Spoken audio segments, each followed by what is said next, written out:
पुणी देखा से धनर द्वितीय भाग स्त्री कौन कह ना तो मन हारिणी भारी जा कथा के बखाणी तो धन को देखी तो पादे सदा खटुण थी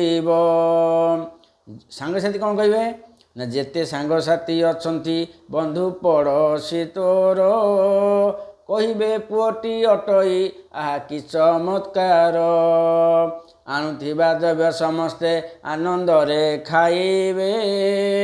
तोहरी पाप को से माने केबे बांटी न नेबे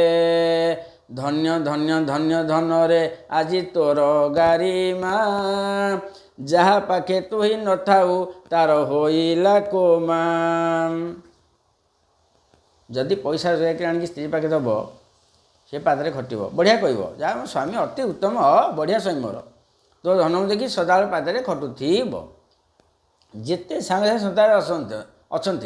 फिस्ट फास्ट भल मंद करके पैसा नहीं कि सांग आम आईचे हे रोषेईबास कर खाई पी पूरा सब बाना उड़ेदेवे गला समस्त कहे गाँ वाला कहे पड़ोशी कहे एटा अमुक पुओ ना हो कि चमत्कार कि मासक 2 लाख रोजगार कर फिस्ट फास्ट खर्च कर चमत्कार पुओ तू जो कष्ट करके जीवात्मा जो कष्ट कर बापू को पोषिलु माँ को पोषिलु भाई की पोषिलु स्त्री की पोषिलु पुओ को पोषिलु समझ बड़ मनुष कलु ये जो धन रोजगार आम करुचे जदि अकर्म आम धन रोजगार कर फल आम पाइबा बाप भोगनी माँ भोगनी सांग भोगनी स्त्री भोगनी तेणुक समस्त अनुरोध ठकिकी धन रोजगार करूँ ना कले निजे निजे कर्मफल भोग कहीं नेबेनि तापर जहाँ पाखे धन अच्छी ताको समस्ते धन्य धन्य कहे धन अच्छी जाबे धन नहीं से कोमा एम ठाए बसला आ कौन कर संसार तो से देखा नथिबा कथा।